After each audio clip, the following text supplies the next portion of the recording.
وہ تمہارا قرضہ ادا کر دے گا۔ انشاءاللہ۔ اب یہ عاشق رسول صبح اٹھا تو ویری فریش، حشاش بشاش کہ اب تو کام ہو گیا، نبی پاک نے خواب میں آ کر بشارت دی ہے۔ مگر پھر ذہن میں سوال آیا کہ علی بن عیسیٰ کے پاس جاؤں گا تو ثبوت کیا ہے، پروف کیا ہوگا؟ میں جا کر اس کو کہوں گا کہ میرا قرضہ دے دو تو ایسے تو قرضہ نہیں دے دینا، اور میں نے اس کو کہا کہ مجھے نبی پاک نے خواب میں کہا ہے، اور اس نے اگر مجھ سے کوئی نشانی مانگی تو میں نشانی کیا دوں گا؟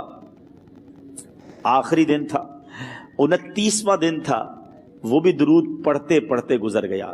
30th نائٹ آ گئی، صبح وہ دن ہے جب عدالت میں جانا ہے۔ اب اس رات پھر نبی پاک علیہ الصلوۃ والسلام خواب میں تشریف لائے، اور آقا علیہ الصلوۃ والسلام نے فرمایا کہ علی بن عیسیٰ وزیر کے پاس جاؤ، وہ تمہارا قرض ادا کر دے گا۔ کہ حضور چلا تو جاؤں گا، لیکن اگر وزیر نے مجھ سے کوئی نشانی طلب کی تو میں کیا جواب دوں گا؟ پیارے آقا علیہ الصلوۃ والسلام نے کمال کا ارشاد فرمایا کہ علی بن عیسیٰ سے کہنا کہ تم روزانہ فجر کی نماز کے بعد 5000 بار درود پاک پڑھتے ہو، یہ راز فقط تم جانتے ہو اور تمہارا رب جانتا ہے۔ اب یہ جب صبح اٹھا تو ایک نشانی بھی مل چکی تھی۔ عدالت میں جانے سے پہلے وزیر کے دربار میں پہنچ گیا، اسے یہ ڈر تھا کہ آج پیسے نہ لوٹائے تو سزا ہو سکتی ہے۔ جب وزیر کے دربار میں پہنچا تو وزیر اپنے مشیروں کے ساتھ بیٹھا تھا۔ کہا مجھے آپ سے بات کرنی ہے۔ کہا بتاؤ کیا بات کرنی ہے؟ کہا میں ایک پیغام لایا ہوں آپ کے لیے۔ اچھا کس کا پیغام لائے ہو؟ کہا میں نبی پاک جناب محمد مصطفیٰ صلی اللہ تعالی علیہ وسلم کا پیغام لایا ہوں۔ وہ عاشق رسول وزیر تھا، کہتا بتاؤ میرے آقا نے کیا پیغام دیا ہے؟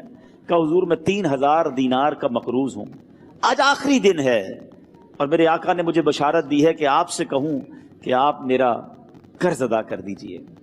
علی بن عیسیٰ کہتا ہے کوئی ثبوت ہے آپ کے پاس؟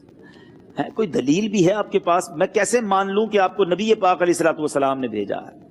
عاشق رسول کہتا ہے خالی ہاتھ نہیں آیا، میرے آقا نے مجھے دلیل بھی عطا فرمائی ہے، مجھے ایک ایویڈنس بھی دیا ہے، اور پروف یہ ہے حضور کہ آپ روزانہ صبح فجر کی نماز کے بعد نبی پاک صلی اللہ تعالی علیہ وسلم کی بارگاہ میں درود و سلام کا نذرانہ پیش کرتے ہیں۔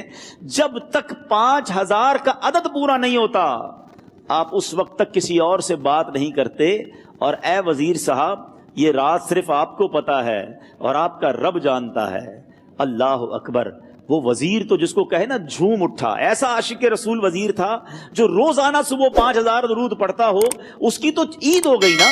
وہ کہتا ہے مرحبا یا رسول اللہ، میرے آقا نے میرے درود قبول کر لیے، اس سے بڑھ کر میرے لیے سعادت کیا ہوگی؟ اب یہ وزیر اپنی سیٹ سے اٹھتا ہے، اپنے کمرے میں جاتا ہے، تھوڑی دیر بعد واپس آ کر اس عاشق رسول کے ہاتھ میں 3000 دینار رکھ کر کہتا ہے حضور پہلے 3000 دینار تو نبی پاک کا حکم کی میں ادب سے بجا لاتا ہوں، میرے آقا نے جو حکم فرمایا یہ 3000 دینار آپ کو پیش کرتا ہوں، حضور ایک اور 3000 دینار لیجئے۔ میرے گھر آپ آئے، اتنی اچھی خبر سنائی، آپ نے قدم رنجا فرمایا، یہ 3000 اس کا نذرانہ ہے، اور ایسا کیجئے 3000 اور لیجئے، اس سے اپنے بچوں کے لیے کچھ چھوٹا موٹا کام شروع کیجئے، اور ایک وعدہ کر کے جائیے آج کے بعد زندگی میں آپ کو جب بھی کوئی کام پڑے میں آپ کا بھائی ہوں، مجھے یہ خدمت کا موقع دیجئے گا۔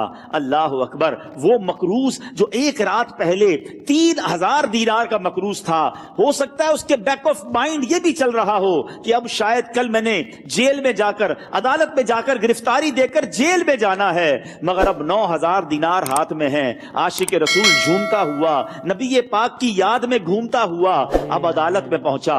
عدالت میں everybody expecting over there کہ آج اس نے آنا ہے اور آ کر کہنا یہی ہے کہ پیسے تو نہیں ہیں، گرفتار کر لو، مگر جا کر اس عاشق رسول نے 3000 دینار جج صاحب کے ہاتھ میں رکھ دیے۔ قاضی کہتا ہے پہلے تو یہ بتاؤ پیسے آئے کدھر سے؟ تم تو کہتے تھے غریب ہوں، تم تو کہتے تھے کاروبار نہیں ہے، ایک مہینے میں اتنی بڑی رقم کا انتظام کیسے ہو گیا؟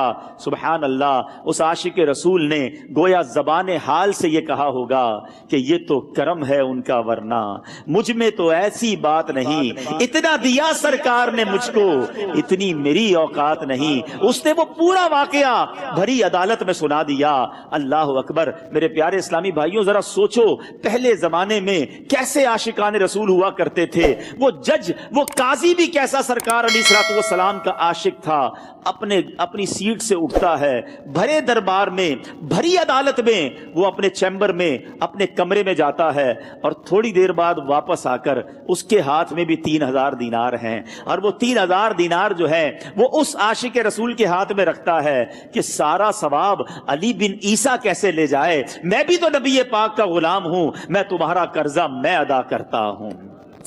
اچھا، اب ایک اور عجیب سینیریو یہ بن گیا کہ جس نے کیس کیا تھا، جس نے دعویٰ کیا تھا، وہ بھی یہ سارا منظر دیکھ رہا تھا.